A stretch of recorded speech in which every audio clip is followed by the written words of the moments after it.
The gift of sight is probably and undeniably one of the most precious gifts of life. And so, if you don't want to miss out on this opportunity to meet our amazing guest, Dr. Ming Wang, today, don't go anywhere. We will be right back.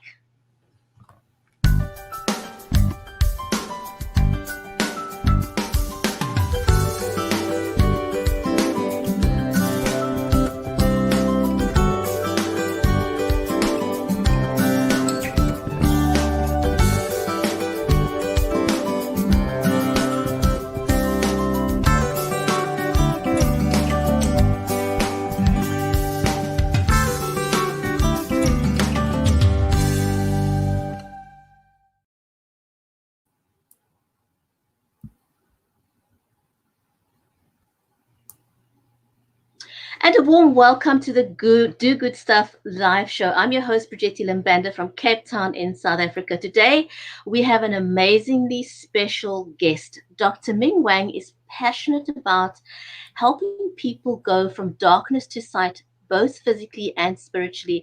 And he's made it his lifelong goal to help people recognize the freedom that we have and the importance of reaching common ground solutions. But before we bring on Dr. Wang, my amazing co-host is Mary Elizabeth Jackson. She's a special needs and disabilities advocate and the award-winning author of the Poolicious children's book series from Nashville. So do let us know where you are from. Mary, welcome to the show. Good morning. Oh, we're so excited to be here, and we are so excited to have Dr. Wang on the show. It's a real privilege and an honor, isn't it? Oh, yes, it absolutely, absolutely is.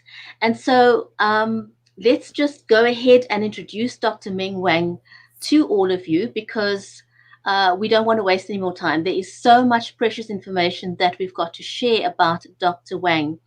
So by way of introduction, Dr. Wang is the co-founder of the nonprofit Common Ground Network, dedicated to his lifelong mission to help people find common ground. As a teenager, Ming fought valiantly to escape China's Cultural Revolution, during which millions of innocent youth were deported to remote areas to face a life sentence of hard labor and poverty. He came to America with only $50 and earned 2 doctorate degrees, one in laser physics and one in medicine, and graduated with the highest honors from Harvard Medical School and MIT. The Wang Foundation for Sight Restoration has helped patients from over 40 states in the US and 55 countries, with all sight restoration surgeries performed free of charge. Dr. Wang was named the Kiwanis Nashvilleian of the Year for his lifelong dedication to help blind orphan children from around the globe. And so, without any further ado, here is Dr. Wang himself. Hi. Hi. Hello, Mary. Hi, Bridgetti. Welcome. Hi. We're so happy to have you here. Thank you. And thank you, Mary, for making the wonderful connection since we met. And thank you, Bridgetti, for having me on your and Mary's show here. And the Do Good Stuff. You know, we are facing such a tremendous challenge, as we chatted a bit before the show, that with the pandemic, and lots of people out there from around the world all have this question: how can I keep it up? How can I fight this challenge? How can I overcome the difficulties? And where would that inspiration come from? Today, what I like to is to share a little bit of my story from darkness to light, and also my inspiration of dedicating my life to helping people find the common ground. And my goal is hopefully by sharing the story with you, everyone, and listening to the story and relating to part of your life and what you're going through now, that will help you, will inspire you, to encourage you, and for all of us to overcome this challenge now, and because better days ahead. Mm-hmm. So the show is all about you, our audience, is to help you. So as Bridgetti introduced earlier, that I have a quite interesting story. I'd like to share a little bit about that with you now. Next slide. My lifelong mission is to help people find the common ground because, the world, our nation is so polarized. When it's so polarized, we cannot get together, we cannot overcome the gridlocks and move society forward. Next slide. So this is cover on my autobiography, From Darkness to Sight, and detail the story I'm going to tell you today. Next slide. I grew up in China during what they call the Cultural Revolution. It was from 1966 to 1976, where the communist dictator decided the best way to keep on dictating is to, believe it or not, shut down all universities and colleges of entire China. For not just for a day or two, for 10 years. And forcefully deported every single high school graduate to the poorest part of the country and condemn each one of us a life sentence of hard labor and poverty. Life sentence. Over 10 years of cultural revolution, or really cultural holocaust, that destroyed the future of 20 million young people. Next slide.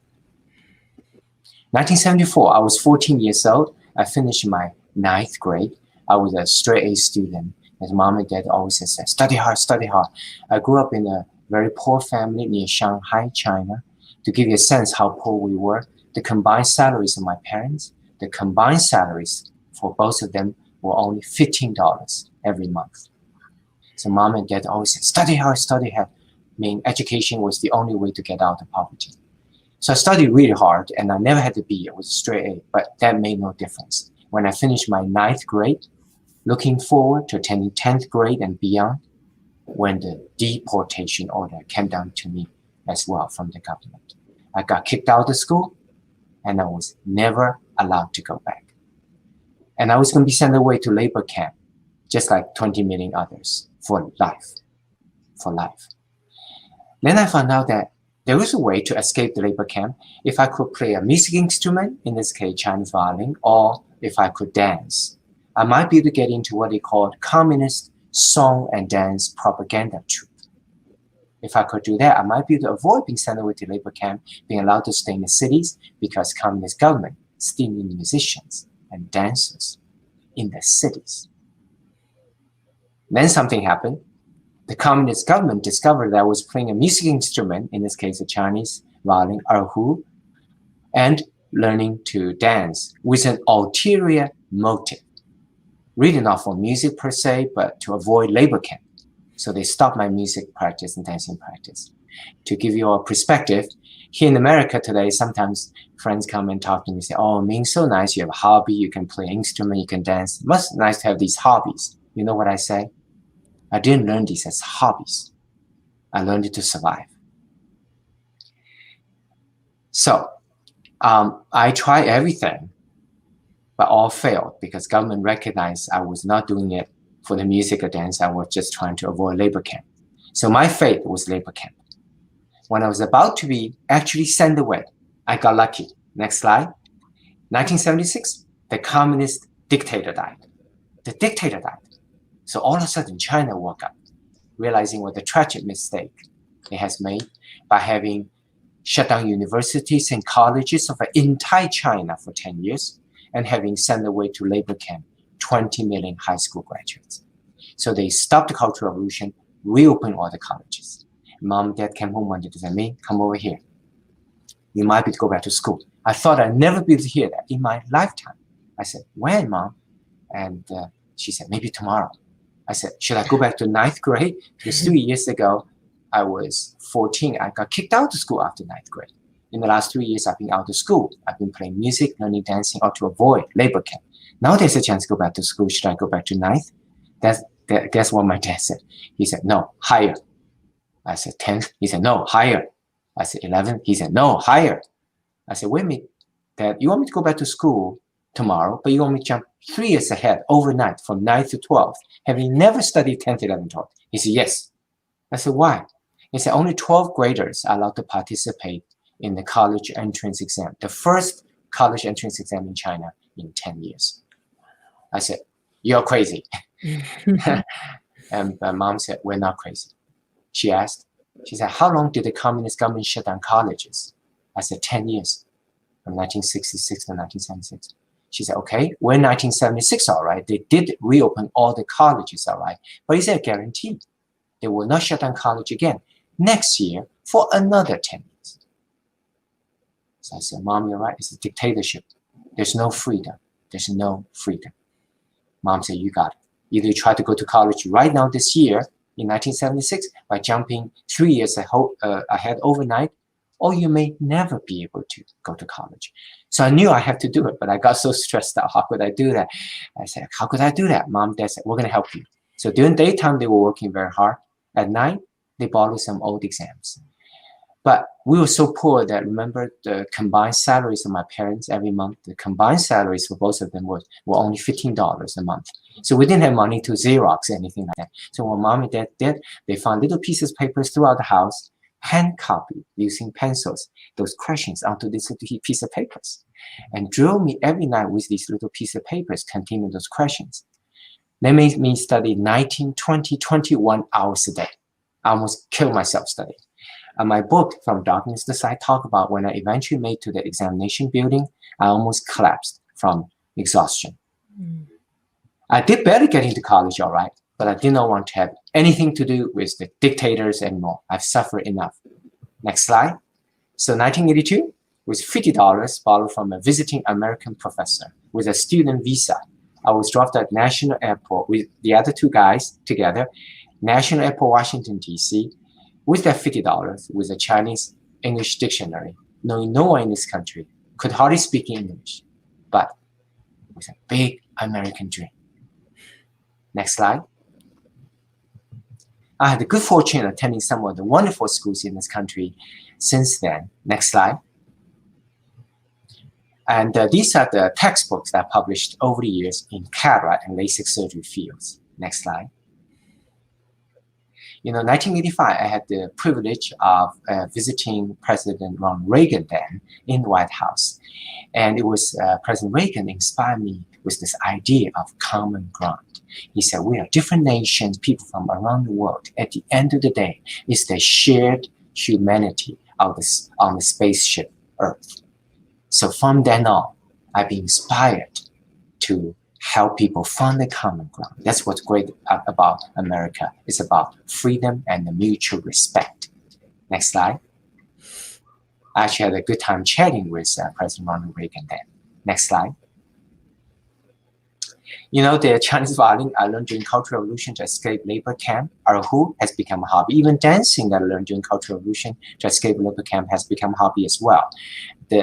Our foundation, website foundation, with all the doctors, we donate our services, and our focus is to help blind orphan children. And once a year, our foundation have an event, a ball, a gala, to raise money to help people see. How would you call that ball? I know. Yes, eyeball. Yes, eyeball is spectacularly beautiful event.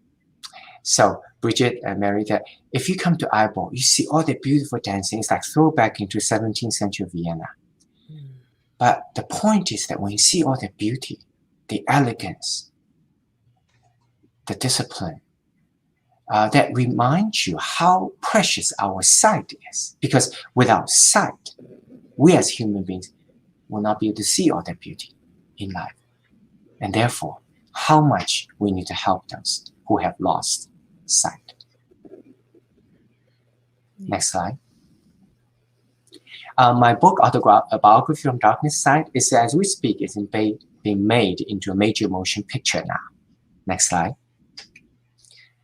And it's about the journey through Cultural Revolution, the struggle, and come to America for freedom. It's about understanding that freedom also comes with responsibility, that we all have the responsibility to help make this world a better place. Next slide. So it's about one boy's journey through Cultural Revolution, Communist China, come to America for freedom, and overcome the racial prejudice in the 1980s America, and eventually, ultimately, forge a pathway into developing a revolutionary procedure to help people who are blind. Next slide. A similar movie will be Dr. Zhivago, but the difference is the life of a doctor set in the communist China, not communist Russia. Next slide. I'd like to show a video of my autobiography, From Darkness to Sight, now. Struggle, difficulty, hardship. What do these words mean? Does everyone face them? Or only those who grow up on the wrong side of the tracks? Is it possible to overcome the painful memories of the past? Do you have to be a product of your own environment? And is change even an option? Psychologists tell us that the first 4 years of your life shapes the rest of your life. Is it true? Is there any hope for a better tomorrow? Or can we break free from the prison of yesterday? Or step into a brighter and more promising future? Is this merely wishing? Hoping for things that may never become a reality? And if it is possible to shatter the haunting voices of the past, then where do you start? Who do you ask? What is the first step? Where do you look for answers? These are all questions that Ming Wang had to ask himself. In fact, many do not realize that as a teenager, Ming had to fight valiantly to actually escape what some call one of history's darkest eras, China's Cultural Revolution. During this time, millions of innocent youth were deported to remote areas to face a life sentence of poverty and hard labor. Now the questions have changed. People are asking by the groves. How did you overcome such a dark past? Where did you draw your courage from? What challenges did you face along the way? Through his own tenacity and his parents' tireless efforts to provide a chance of freedom for their son, Ming eventually made his way to America with $50 in his pocket and an American dream in his heart, where against all odds, he would earn a PhD in laser physics and graduate magna cum laude with the highest honors from Harvard Medical School and MIT.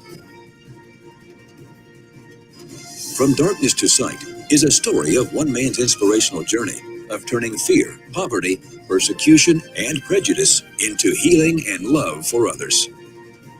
It demonstrates how focus, determination, humility, and profound faith can inspire a life that, in turn, impacts that of countless others. To order your copy of Dr. Wang's riveting autobiography, From Darkness to Sight, please visit www.fromdarknesstosight.com.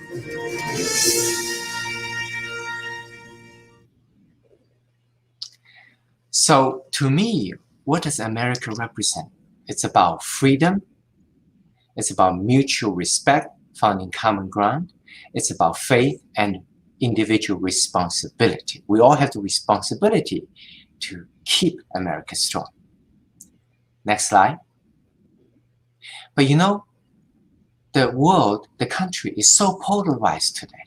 Next slide.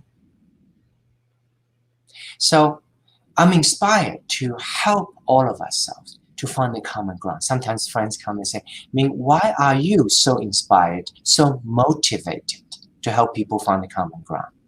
Next slide. The reason that I'm motivated because I have suffered extreme polarization in the form of dictatorship. So I have been there, I've suffered. And I know that is not the way to go. It is the depolarization, bring people together. That's how we move the society forward. Next slide. So I've been very inspired and dedicating my life to the cause of helping people find the common ground. However, most of us do know we do need to do that. But the question is how? How do we find the common ground? So I want to briefly outline a vision that I've had in terms of how to help us find the common ground. Next slide. We built a nonprofit organization called Common Ground Network that is to learn from the common ground champions, people who in their lives have found the common ground, and then to distill the principles, the universally applicable methodologies, hopefully to then teach those methods to all of us, so we can all apply these winning strategies to find the common grounds in our own lives, in our country. For example, who are those common grounds we're learning from, extracting methodology from? Nelson Mandela, Gandhi, Jesus Christ, Martin Luther King. For example, Nelson Mandela, I know that's where Bridgetti is right now, is South Africa. I don't know, some of you may have seen the movie Invictus. You know, that's a good example how you find the common ground in the formerly apartheid country when the freedom was given and the first democratic election elected black president, but it was such a divided, fragmented country. How do you get people together? How do you find a common ground that unites South Africa together? And in that case, the Invictus in that story is based on a real life story, and Nelson Mandela is the rugby. It's the sport of rugby because it's such a sport that represents the national pride of South Africa. And then by encouraging people aggregate together with this common ground, the rugby showed that it can really, for the first time, bring the country together. So that's an example of common ground champion story. So our common ground network is to learn from these champions, to distill their methodologies, and then teach to the rest of us these methods. Next slide. So common ground, sometimes people say, oh, it just simply overlap or compromise. No. Common ground is a lot more than the existing similarities.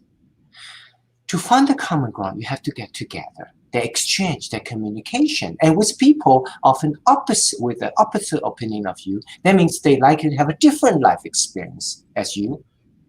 This collaborative, co-creative process is very likely to produce new, previously unknown, unexpected, new common ground. It's the new common ground, the discovery of that previously unknown, that is what truly inspires us to go through this process to find a common ground. Next slide. This is an article I published recently about the virus. You know, there's lots of different views, different viewpoints, different strategies, and fragmented polarization. But in front of the virus, we as human beings have indeed found the common ground. What is that? That is this. In front of the virus, COVID-19, doesn't matter what our ethnicity, cultural background. We're all the same.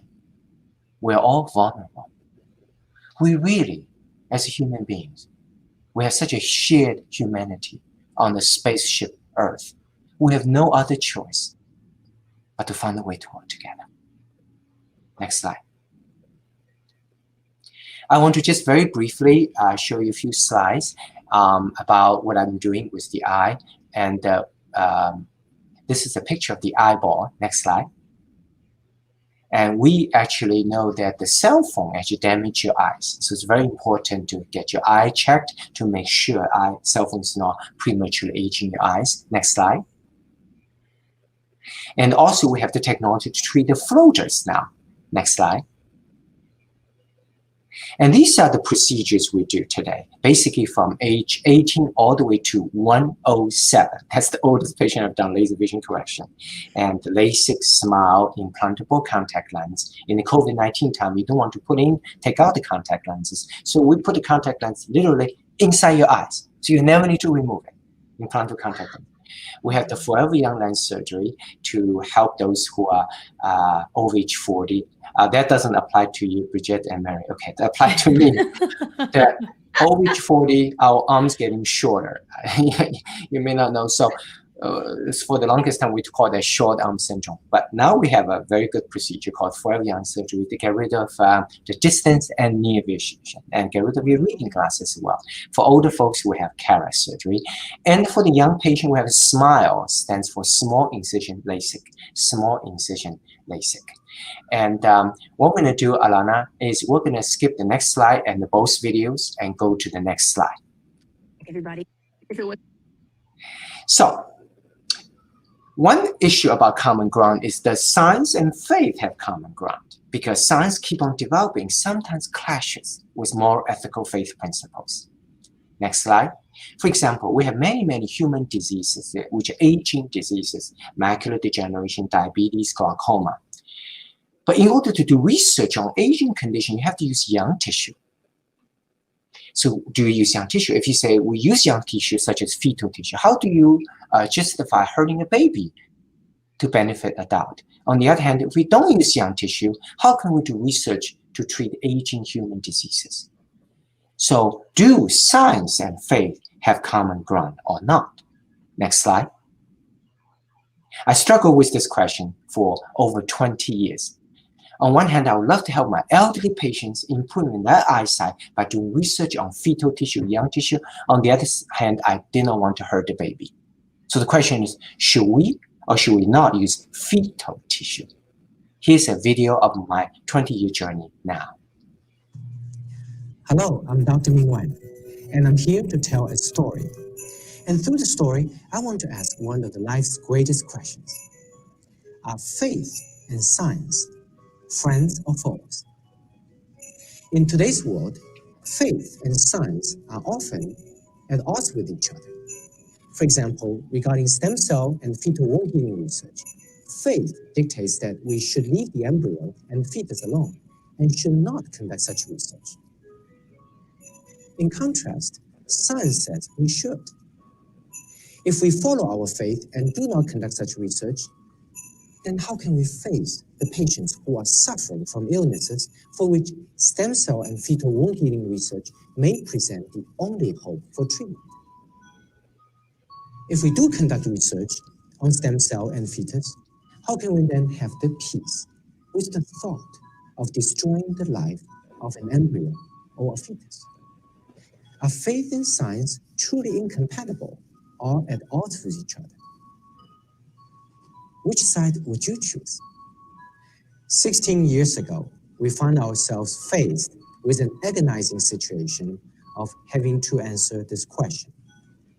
We were conducting corneal wound healing research and found that in contrast to an adult eye, which scars after injury, resulting in the loss of sight, a fetus can actually heal without scar.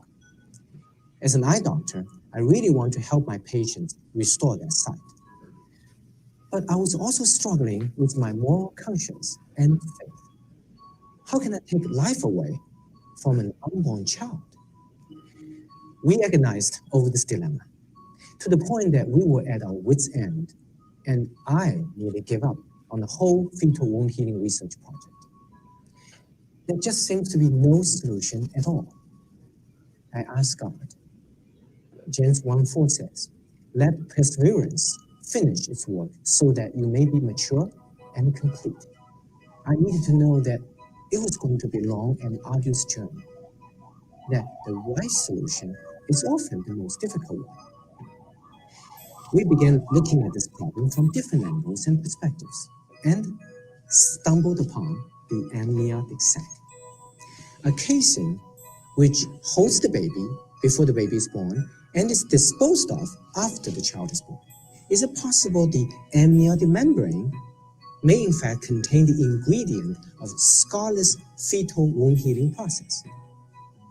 Excited at this possibility, we began a series of experiments. Finally, after 16 years, we succeeded. Today, eye doctors throughout the world use the amniotic membrane contact lens to cover injured eyes, to reduce scars, and to restore sight. Amniotic membrane contact lens is a powerful example which shows that, in fact, faith and science can indeed work together. Through the study and use of amniotic membrane, we gained a better understanding of the scarless fetal wound healing process, which benefit adult eyes and help restore sight. All these without touching any part of the youngborn child. My name is Ming Wang, and I do believe that not only faith and science are compatible and can work together, but also it is through uniting them rather than splitting can we actually find a new, unexpected, and more powerful solutions to the problems in our lives.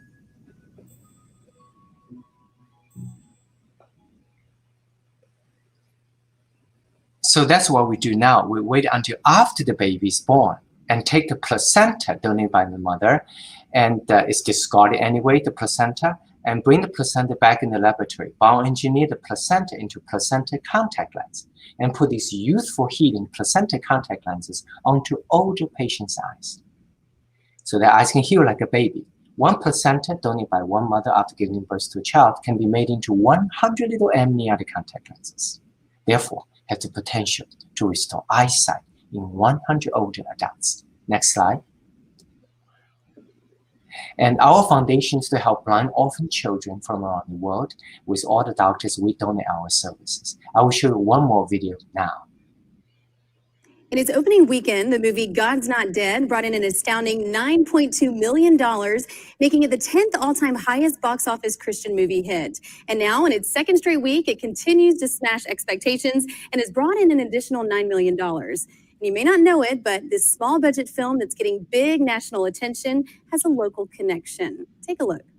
This semester, I propose that we refuse to waste our limited time together debating the existence of the big man in the sky. Fill in the papers I've just given you with 3 little words.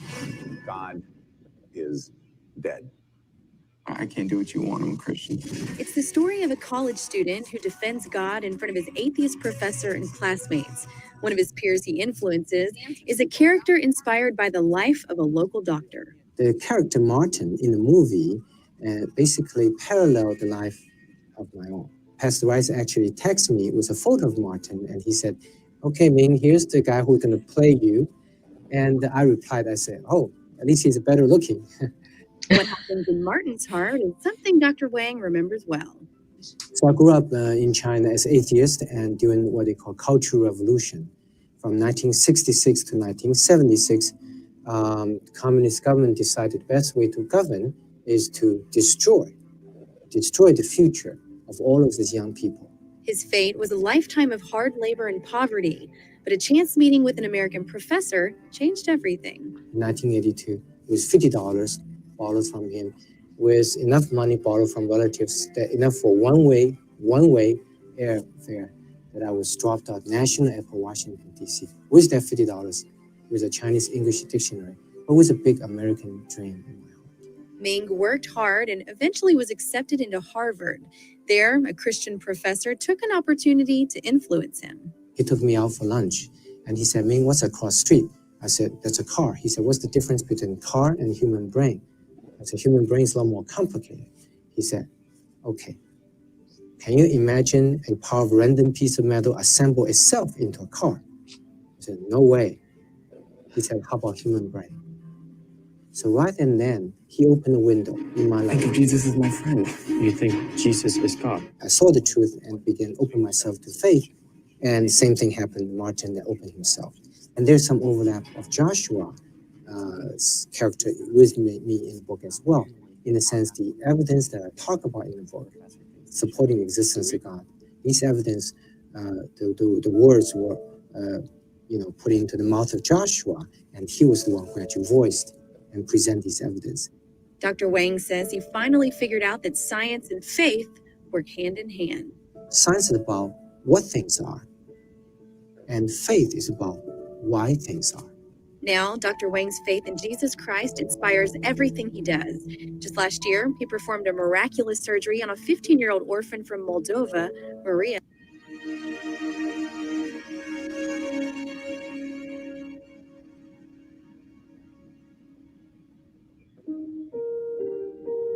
De la 7 ani am ajuns la școală și când am ajuns cu problemele de vedere, îmi părea că o să fie totul închis, nu o să am prieteni, dar totul s-a ales prin puterea lui Dumnezeu. The summer of 2012, my husband and I were fortunate to be able to take our family, ourselves and our children to Moldova. And our goal was to work at a summer camp for children that the majority of them are orphans. We walk into camp and all of a sudden there's this beautiful girl sitting there on a bench all by herself. she just looked so sad, so lonely, and her head was down and nobody was around her. And so I went up to her with the translator, and I said, hi, I introduced myself, and she told me that her name was Maria, but that's all, I could pretty much get out of her. She wouldn't look up at me. And I said, Maria, let me see your beautiful face. Let me see you. I want to see you. And she looked up at me.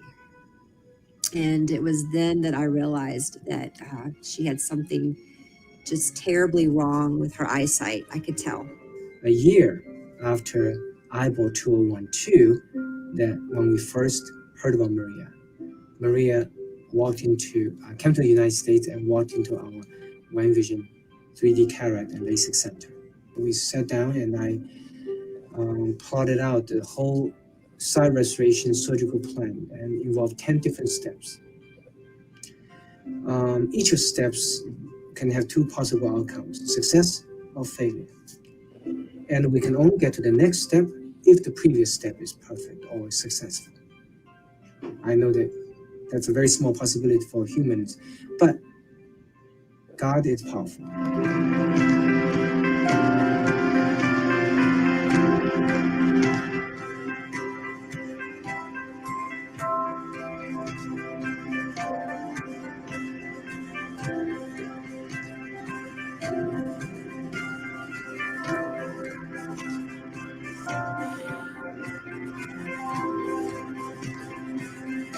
You got it. You got it.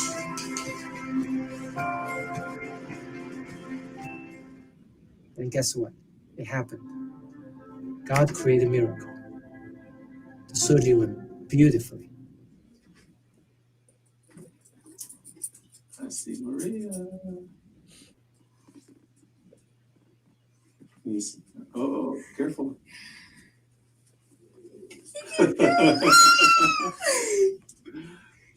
You see Casey? Look at Casey. Can you see me?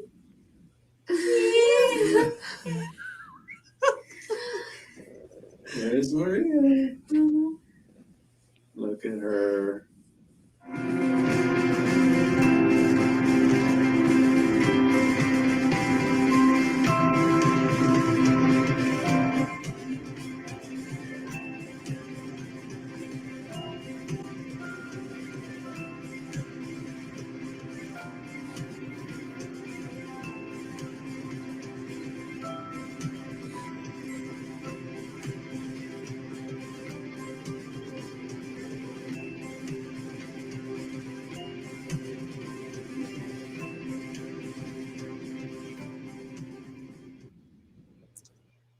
So Marie's doing great right now. What a wonderful story. Next slide. In conclusion, I really have to appreciate the opportunity to be in the Do Good Stuff show today with all of you, the two beautiful young ladies, and Bridget and Mary. And my take-home message is, as I said beginning, today's show is all about you. It's for our audience. And in facing with such a challenge, the pandemic, the struggle, the economic struggle, the health struggle, we ask ourselves, where's the inspiration? Where's the hope? How can we gather our strength to overcome the difficulty? So my take-home message is this. There's a silver lining in this. That is, this virus has caused all of us to appreciate so much more what we have, to recognize we as human beings have a shared common ground, that we really need to work together. And that's our future, to work together from the common ground. Thank you. Amen. Amen. Wow. Wow. I know, I was fighting back the tears. Thank you. That was so beautiful. And I've seen it before, but it just always makes me tear up. It's such an inspirational story and all you've done. Wow. Thank you. I know we've got a couple of questions for you, but I really just want to ask you, do you ever get tired of that first moment when you have just given somebody back their sight? Because, I mean, for them, it's an overwhelming moment. Do you ever get tired of that feeling? No, not only I don't get tired, that's the reason I live. That's the reason, because, you know, I went to school for 31 years. I was in school for 31 years and I've been practicing for the last 20-some years. So I'm really 82. I just age well. No, just kidding. All the time. No, just kidding. No, you're a teenager still. That's right. So the people say, why, you know, you work so nice and days and all your life, decades. What make you dedicated, work so hard? And Bridgetti is that moment. Few of us have the opportunity of knowing someone who come out of darkness for 10 years, 20 years, for 40 years. But even fewer of us will be there at that moment when they come out of the darkness into light. It's that moment that I live for. Amen. I know. It's like, you know, I often say to people, you know, I think there's two other things apart from giving somebody the amazing gift of sight. It's like when you watch a baby being birthed, you know, you can never get tired of that aha moment, you know. And in the same way, when somebody has their last breath of life, because those are moments in life that you can never duplicate. You cannot recreate that single moment. If you've missed it, you've missed it. It's gone forever. Yes. So that is amazing. So I want to ask you, you know, in view of that, where did your passion for sight come from? And does it go beyond just the physical benefits for you personally? As you know, that 1% of us is logical and 99% of us is inside of us, deeper emotional, intuitive insight. And what gave me inspiration of dedicating myself for sight is when I got my doctorate degree first in laser physics. Then I said, well, maybe I'll study eye, because then I become a laser eye doctor. So that was just thinking. That's why I went to Harvard Medical School at MIT. So at the beginning, and I was thinking whether I want to dedicate my life to sight, we interviewed as medical student at Harvard. We interviewed this lady who is in her 50s. She had never seen. She had never seen. She was born blind. So we as medical students asked her a question. We said, actually the professor did, what does sight red mean to you? What does blue mean to you? For someone who had never seen. So her answer, I remember to this day. She said, red means to me something warm and fluffy. Blue, something cold and slippery. So she has replaced her absence vision sense with tactile temperature.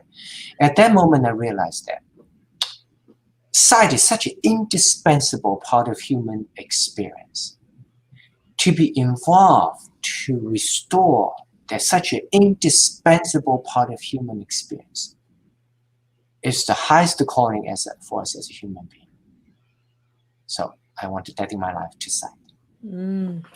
Well, a wonderful thing to dedicate it to. And I know lots of people are very, very, very grateful for you and to you and for working so hard.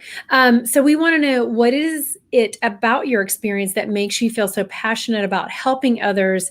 And I know we've heard that from you, but what about your experience goes particularly towards young people? So you're driven to help young people. And I know that personally about you. And where does that come from?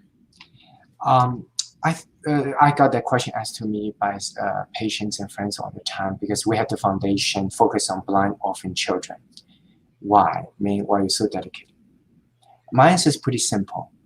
Is that I said, if you also have the experience of suffering, if you also had experience at age 14, got kicked out of school, going to be sent away to labor camp for life, deprive all future opportunities. If you have suffered, and you will also be emotionally connected to people who are suffering now. So my inspiration, my connection to especially children who are suffering in the darkness is because I used to suffer myself. Yes, but you're an inspiration. They can do it, right? You're absolutely an inspiration for all of us. So you talk a lot about common ground and its connection to freedoms that we have. And freedom means different things to different people. What does that mean for you personally? Yes, great question. Thank you, Bridget. That freedom to me, because I used to not have freedom during Cultural Revolution in China, and at age 14 got kicked out of school and was going to be sent to labor camp for life. And then came to America. Even though I only had $50, I was a poor student, but I had the freedom. Freedom to me means this. I may not agree with what you say, but I will defend to my death your right to say it. Mm. It is that fundamental respect of another human being. It's a fundamental recognition that we have the shared humanity on the spaceship Earth. We need to respect each other. We need to be free.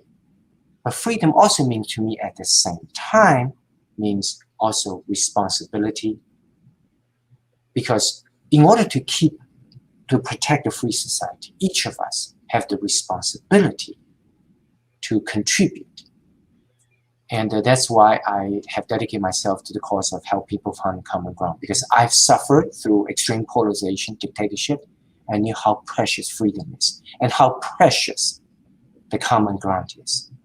And I want to do what I can to overcome the present situation of the world and around the country. And things are so polarized. People no longer sometimes care about the merit of the issue, only the power alliance. We're increasingly fixated on what makes a difference, but forget to appreciate what we have in common. So freedom, to me, means ultimate respect to another human being. Very, very powerful. And I want to share with you a quote before we go, but I wanted to ask you, given where you are now, and this is always a great question, and I'm sure you asked this, what advice would you give your younger self and why, coming from where you are now, being able to look back on your life? I would say to a 21-year-old me who had just arrived on this country, very idealistic and so excited, finally to be free, to come to a country with opportunity. I would probably say two things. One, freedom also comes with responsibility. You cannot just enjoy the freedom. Each of us as human beings has responsibility to keep it, to do what we can. So that's one thing. Second, I would tell the 21-year-old me is life, which is a part that I have not done very well, actually, in my life, and that talk about in my book, From Darkness to Light. Oh, by the way, if anyone's interested, I'll be delighted to mail a copy to the audience. You can let Bridget or Mary know, put in the chat room, or let them know, and I'll be delighted to mail a copy of the book, sign it for you as a gift. As I talk about in my book, I realized that life is not just about work. Life is about work and the family. And life is not just about love mankind, love patients, love children, people who are suffering. Life is also about loving people who are closest to you. And that is something that I have not done very well in the last 30, 40 years, which I talk about as much success, as much failure in my book, but that's something I've learned in the last 30, 40 years. That's good, because there does need to be a balance in all that we do, even when those passions drive us. We have to love that support system around us and those people. I want to vote for you for president. So I want you to throw your name. I'm going to put your name there. I'm going to write it on the ballot. Okay. So I think that would be a solution to everything for us here in the United States, for sure. But my kids watch a show called Avatar, and it's about the airbenders and the earthbenders and the waterbenders and everything. And so yesterday, one of the quotes, and I just thought this was so beautiful, was we need to get to know and understand others and their nations. And that's what makes us as individuals whole. And I thought, wow, I mean, that could not be more true for right now, Yes. So we are so thankful for you today and sharing your story and your journey. Thank you. Thank you so much, Mary and Bridget, for the opportunity. Thank you. Dr. Wang, a huge big thank you. And to our audience on LinkedIn, on Facebook, on Twitter, on Periscope, on Twitch, wherever you've watched us today, thank you so much. And thank you for sharing this amazing story. Thank you for watching. Remember to do good stuff live and also to inspire each other with conversation one day at a time. Thank you, everyone, and goodbye from Cape Town. Bye-bye.